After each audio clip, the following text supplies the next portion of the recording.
Uniclac. Fala galera, continuando aqui a nossa brincadeira, só para ficar mais claro, quando a gente fala aqui, ó, deixa eu colocar para vocês, de função referencial, ela leva em consideração o referente, o contexto, a situação comunicativa. Basicamente, vocês vão encontrar isso aqui em textos jornalísticos ou em textos acadêmicos. Porque a preocupação do texto referencial é a informação. Então, se tem lá uma notícia de jornal, ou então um texto dissertativo expositivo, mostrando no conceito sobre alguma coisa, sobre a vacina, por exemplo, é um texto referencial, função referencial predominante. Agora, função emotiva a gente já sabe que é centrada no emissor, e por isso a presença do eu vai ser muito grande. Esse camaradinho aqui que é o tal do eu lírico, é o eu que fala, é a voz do poema. Função conativa, que também pode ser chamada de apelativa. Ela é centrada no receptor, no interlocutor. A principal marca da função conativa ou apelativa é o modo imperativo. Geralmente nas provas, ela vem muito em textos com marketing, tá? Propagandas, é isso mesmo. Então o camarada coloca uma propaganda lá, ó, beba Coca-Cola, estude no LAC. Isso é função predominantemente conativa ou apelativa. Afinal de contas, se tem uma ordem, um comando, esse comando espera uma ação do receptor, por isso que é apelativa. Agora aqui, ó, função fática. A função fática ela é centrada no canal. E aí, basicamente, como ela é centrada no canal, ela trabalha a questão do início de uma conversa, da continuidade de uma conversa ou da finalização de uma conversa. Então, nós vamos perceber, principalmente naquelas marcas sociais, bom dia, boa tarde, obrigado, por favor, alô, já é, esse tipo de coisa. E a função metalinguística, essa sim, muito rica. Meta significa através de. Então, através da linguagem, nós vamos usar a própria linguagem. E aí, às vezes, algumas pessoas confundem com a função referencial, mas aqui é muito claro. A metalinguagem, ela usa a linguagem para explicar a própria linguagem. O dicionário, por exemplo, ele é todo metalinguístico. Você abre o dicionário para procurar cadeira. Tem lá dizendo tudo que é a palavra cadeira. Então, usa a linguagem para explicar a própria linguagem. Vou te dar um outro exemplo.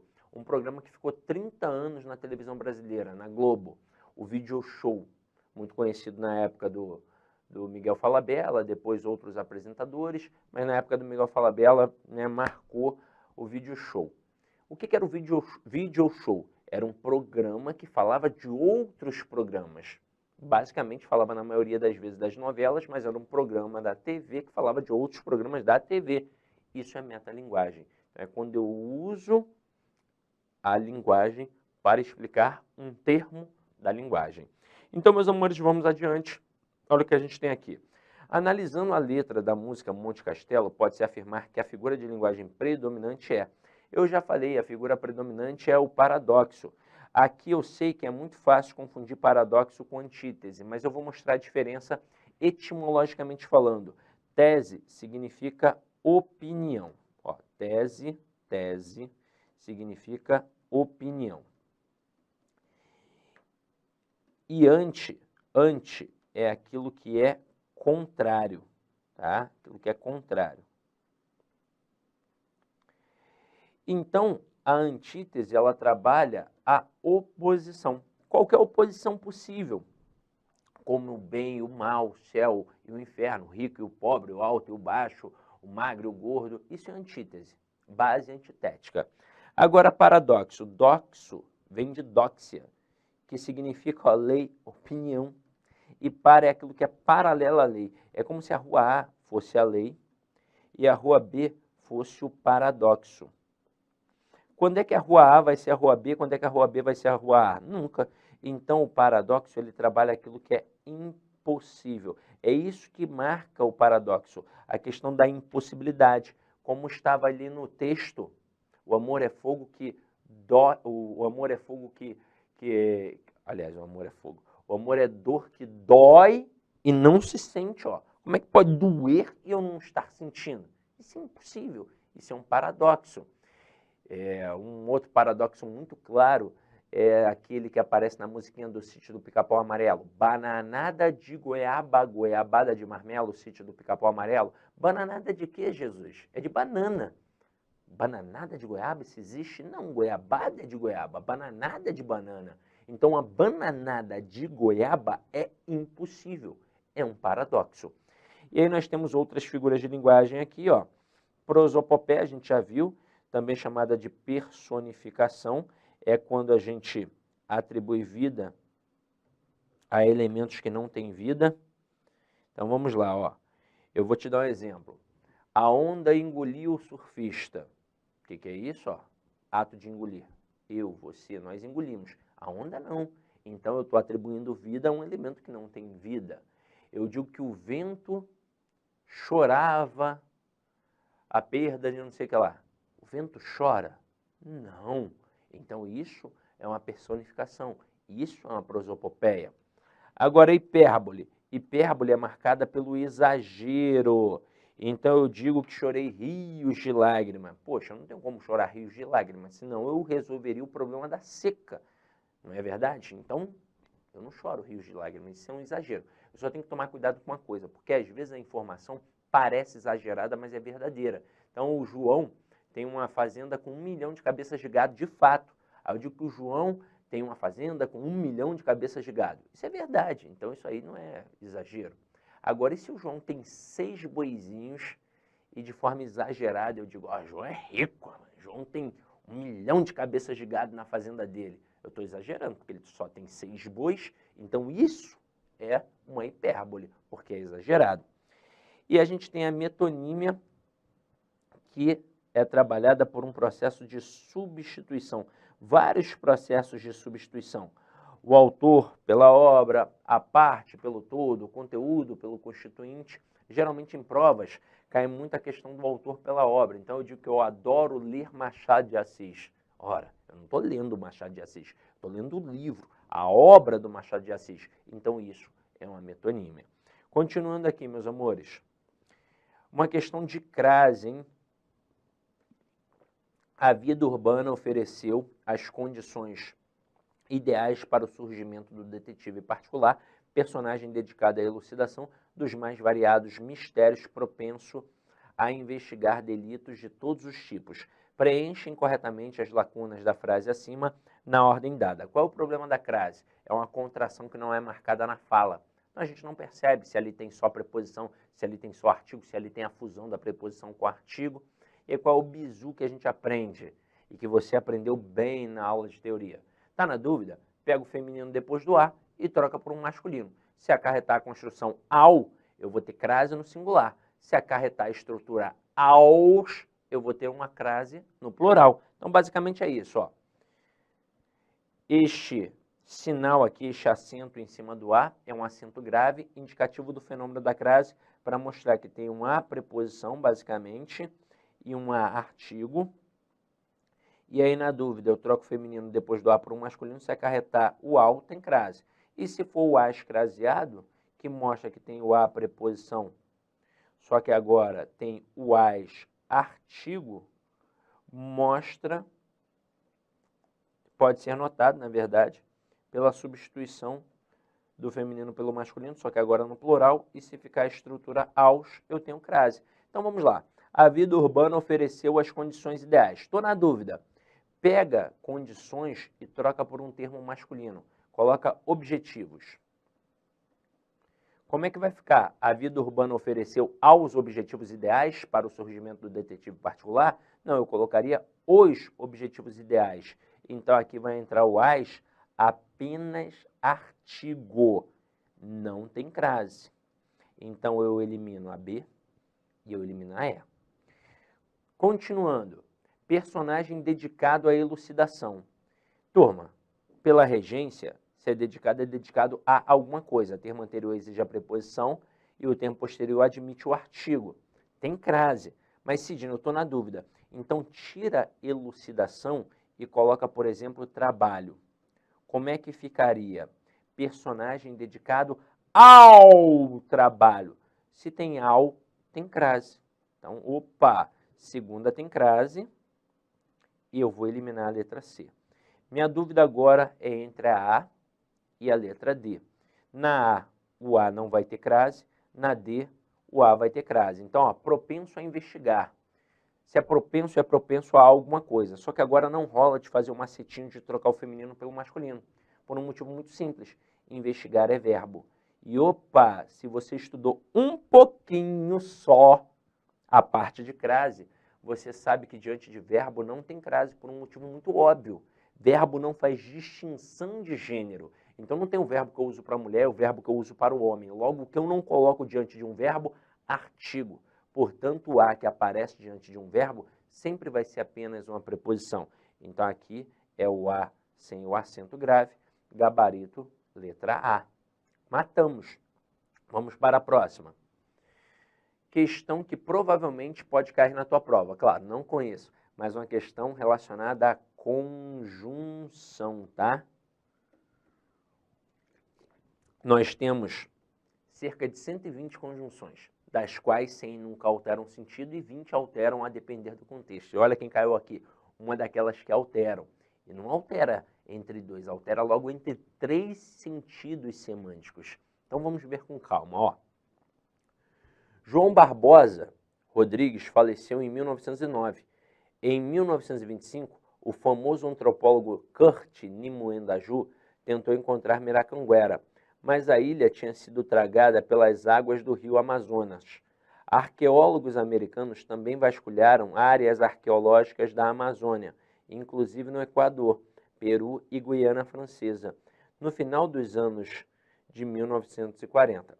Como não conseguiram achar Miracanguera, decidiram que a descoberta do brasileiro tinha sido apenas uma subtradição de agricultores andinos. Mantendo-se o sentido original na frase, como não conseguiram achar Miracanguera, o elemento sublinhado pode ser substituído por, na verdade aqui o sublinhado saiu demais, é só o como que é o sublinhado, tá?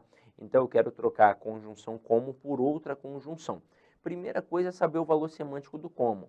Só que o como eu já disse, pode ter 3 valores semânticos. Ele pode ser causal, ele pode ser comparativo e ele pode ser conformativo. Qual é o grande perigo aqui? O cara trocar o como pelo conforme. Macete mega equivocado que a gente aprende. Ah, se você conseguir trocar pelo conforme, ele é conformativo. E aí, veja, tenta trocar pelo conforme. Conforme não conseguiram achar Miracanguera, decidiram que a tradição, né, que a descoberta. E aí, olha que perigo. Trocar pelo conforme, prosodicamente, é agradável. Então, a gente acha que sempre é possível. É o pior macete do mundo. Porque se o cara fizer isso, ele vai marcar a letra D. E o gabarito não é a letra D. Então, vamos às regras de fato. Ele vai ser causal se ele estiver no início do período. Então, se eu colocar assim, ó, como estava chovendo, não fui à festa. Então, veja que aqui rolou uma relação de causa e consequência. A causa é a chuva e a consequência é não ir à festa. Então, este como aqui é causal. Mas e se o como não estiver no início da estrutura? Ora, provavelmente ele estará pelo meio e vai ser comparativo ou conformativo. Só que para ser comparativo, ele vai trazer uma ideia de igualdade. E para ser conformativo não vai existir essa ideia de igualdade, obviamente. Só que agora eu vou aproveitar para dar outra informação. O como conformativo, ele traz em sua estrutura a essência pedagógica. Ué, como assim? Uma essência pedagógica. Vai ter algum tipo de orientação, algum tipo de ensinamento, de direcionamento. Então vamos lá. Eu coloco assim, ó, Ronaldo jogava bem como Romário. Nesse momento eu tentei ou não tentei comparar o futebol do Ronaldo ao futebol do Romário? Claro que tentei. Então, trouxe a ideia de igualdade, esse como aqui é comparativo. Agora olha a próxima. Ronaldo jogava como Felipão o orientava. Neste momento, veja, eu não estou tentando comparar o futebol do Ronaldo ao futebol do Felipão, nem faz sentido. Mas eu estou dizendo que ele jogava segundo os ensinamentos, as orientações do Felipão. Então aqui, sim, neste como cabe o conforme, cabe segundo, cabe consoante. Então este como, na estrutura que tem uma essência pedagógica, indica conformidade, ele é um como conformativo. E aí se liga, tenta colocar o conforme nas 3 frases, você vai ver que vai de alguma forma fazer sentido. Aliás, sentido não, vai ser agradável. Ó, conforme estava chovendo, não fui à praia, tá vendo? Parece que dá para colocar o conforme, mas não pode. Na segunda, Ronaldo jogava bem conforme Romário. Parece que pode, mas não pode. E a única que pode, de fato, é a terceira. Ronaldo jogava conforme Felipão orientava. Então eu já matei que o como aqui vai ser causal. Por quê? Porque ele está iniciando um período. Ó, como não conseguiram achar Miracanguera, esta é a causa. Qual vai ser a consequência? Decidiram que a descoberta do brasileiro tinha sido apenas uma subtradição de agricultores andinos. E olha só a importância de encontrar o valor semântico de uma conjunção. Aqui, essa estrutura, como não conseguiram achar Miracanguera, é uma oração subordinada adverbial causal. Já a outra oração, que está depois da vírgula, é a oração principal. Além disso, eu consigo matar que a vírgula que aqui apareceu é uma vírgula obrigatória. Ela não pode ser retirada, afinal de contas, não está na ordem natural da língua. Se primeiro tivesse a oração principal e depois a oração subordinada adverbial, a vírgula no meio, dividindo as orações, seria facultativa. Como nós invertemos, começamos com a oração subordinada adverbial para depois colocar a oração principal, a vírgula já se tornou obrigatória. Agora, qual é o gabarito? Letra B de bola, é a única que é causal. Mas vamos olhar as outras, de modo que é consecutiva, indica consequência, por mais que é concessiva, indica concessão, conforme é conformativa, indica conformidade, e o ainda que é uma concessiva, indica concessão. Então, realmente, o gabarito aqui possível é apenas a letra B de bola. Continuando. Ela nunca alcançava a musa. Transpondo-se a frase acima para a voz passiva, a forma verbal resultante será. Turma, voz ativa apresenta sujeito, verbo e objeto, não é? Só que aqui eu vou colocar o verbo transitivo direto ou o verbo transitivo direto, indireto e por conta do direto, mais o objeto direto. Por que eu coloco apenas o objeto direto? Por um motivo muito simples. Para cada ação que eu pratico, eu, quem eu, sujeito, haverá sempre alguém que vai sofrer ou ser alvo da ação. Quem sofre ou é alvo da ação? É o objeto. Só que o sofredor é o objeto direto e o alvo é o objeto indireto. Então eu vou ignorar o objeto indireto já por isso. E vou ignorar por um outro motivo. Ele é preposicionado. E eu não poderia pegar este elemento e tentar jogar para a voz passiva, transformando em sujeito paciente, porque eu não posso ter núcleo de sujeito preposicionado. Então eu deixo o objeto direto, porque é esse cara que eu vou levar para a passiva, transformando em sujeito paciente. Então o fato é que na passagem da ativa para a passiva, eu só me preocupo com 2 camaradinhas, com quem pratica a ação e com quem sofre a ação. Na ativa, quem pratica é o sujeito e quem sofre é o objeto direto. Quando a gente joga para a passiva, quem pratica continua praticando e quem sofre continua sofrendo. Só que a gente muda a função sintática, porque na ativa quem pratica é o sujeito e na passiva quem pratica é o agente da passiva. Na ativa quem sofre é o objeto direto e na passiva quem sofre é o sujeito paciente. Então se liga só. Versus a passiva. Como é a construção da passiva na ordem direta? Ora, primeiro o sujeito, só que é o sujeito paciente. Depois a estrutura verbal, só que agora aqui a gente vai colocar uma locução verbal.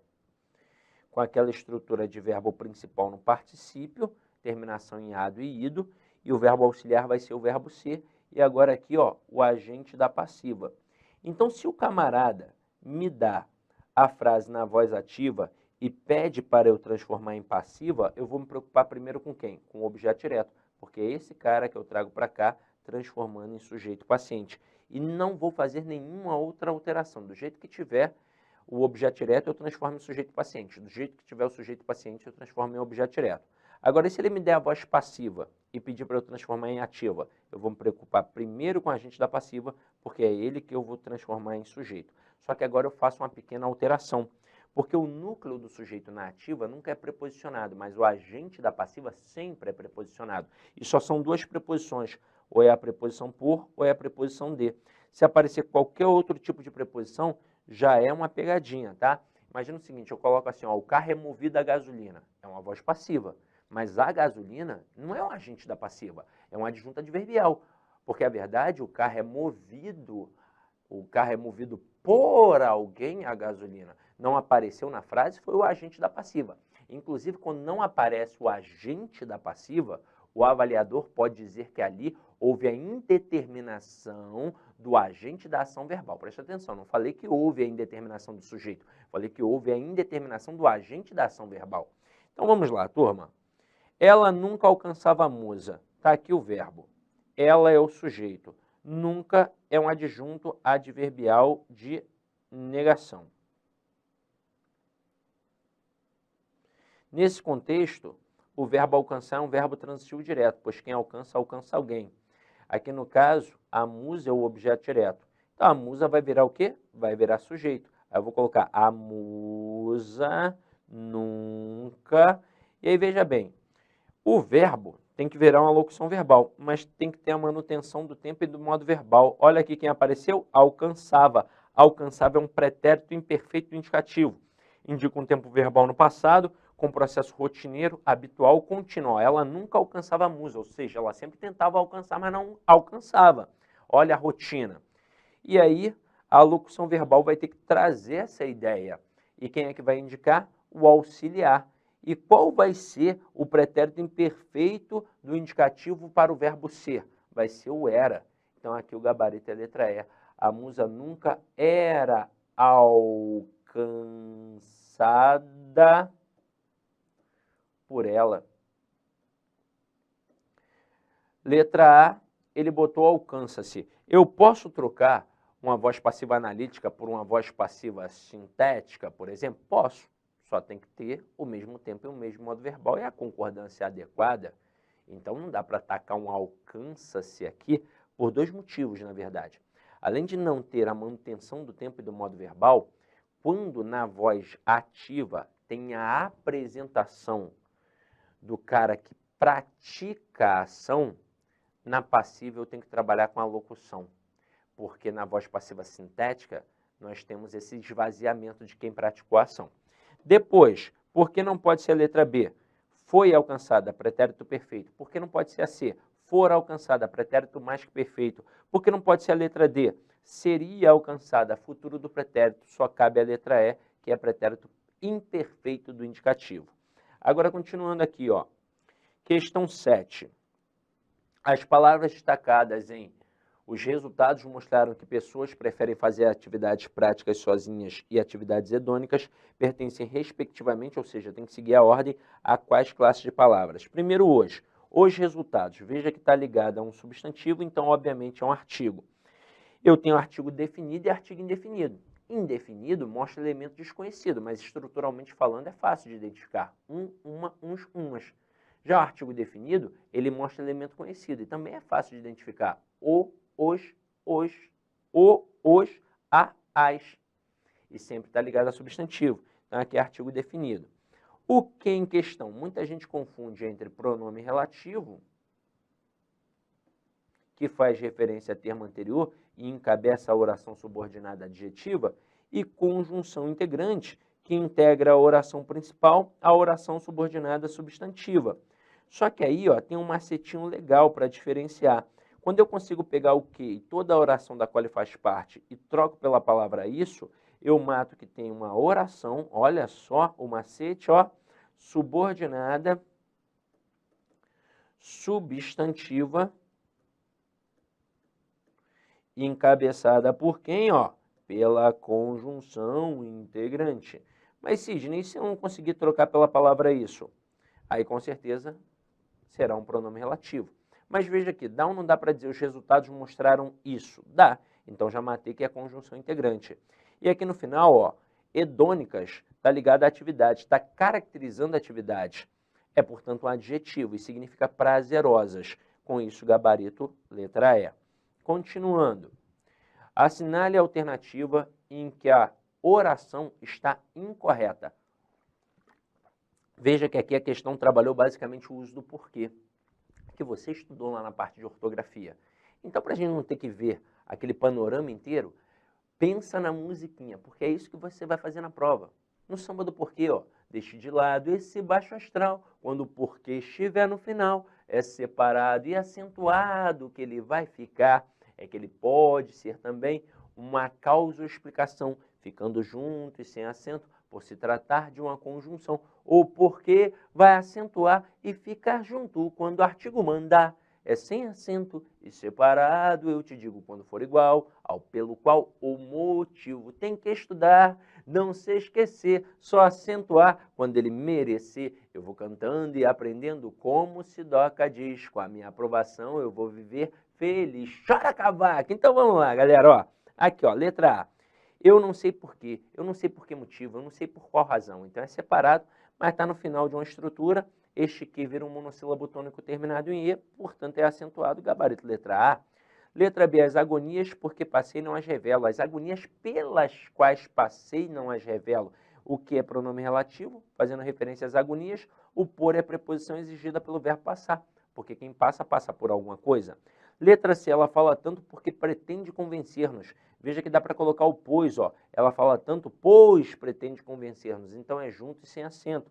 Letra D, eu não sei e acho que não saberei jamais o porquê, ó, tá vendo? Apareceu um artigozinho antes, o porquê vira substantivo junto e com acento. Letra E, você não me quer mais? Por quê? Por que motivo? Por qual razão? Separado. E aí está no final de estrutura, separado com acento, tudo ok. Próxima questão. Fiquei com medo da canoa e apavorado com o rio. Só mais tarde é que voltaria ele a ser para mim mestre da vida. Ele quem? Ora, o rio. Depois, a canoa foi descendo de rio abaixo aos arrancos da água. Não havia força que pudesse contê-la. Conter quem? Ora, a canoa. Nas grandes secas, o povo comia aruá que tinha gosto de lama. O que é que tinha gosto de lama? Ora, o aruá. Nas frases acima, os pronomes sublinhados referem-se respectivamente a rio, canoa e aruá. Com isso, gabarito letra A. E a nossa última questão. Pixinguinha incorporou elementos brasileiros às técnicas de orquestração. O verbo que exige o mesmo tipo de complemento que o grifado acima está em. Veja, nesse contexto, o Pixinguinha é o sujeito, o verbo incorporar é verbo bitransitivo, ou seja, verbo transitivo direto e indireto. Quem incorpora, incorpora alguma coisa.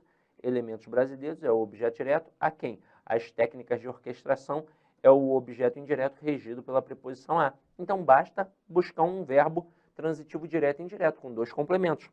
Letra A. As orquestras dos teatros de revista também foram fundamentais. Opa! Verbo de ligação, fundamentais predicativo do sujeito. Letra B. O Brasil jamais produziu um músico popular dessa envergadura. Verbo produzir é verbo transitivo direto, que pede o quê? Um objeto direto. Letra C. Ele divide com o neto de Pixinguinha, Marcelo Viana, a direção musical da exposição. Opa! Ele divide alguma coisa, a exposição musical da exposição, com alguém, com o neto de Pixinguinha, Marcelo Viana. Então aqui eu tenho um verbo transitivo direto e indireto, gabarito, letra C. Na letra D e E são verbos transitivos diretos, ó. Preenchia, preencher alguma coisa, verbo transitivo direto. E na letra E, impunha, impunha alguma coisa, verbo transitivo direto. Aqui está o nosso gabaritinho.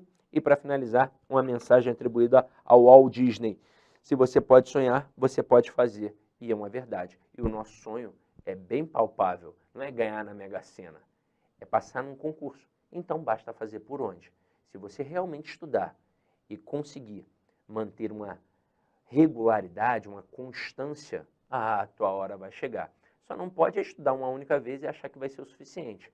Tem que ser algo rotineiro, tá? Então, meus amores, eu espero ter contribuído significativamente para a aquisição do teu conhecimento. Idem em paz e que o Senhor sempre vos acompanhe, tá? Beijão, fica com Deus. Clique lá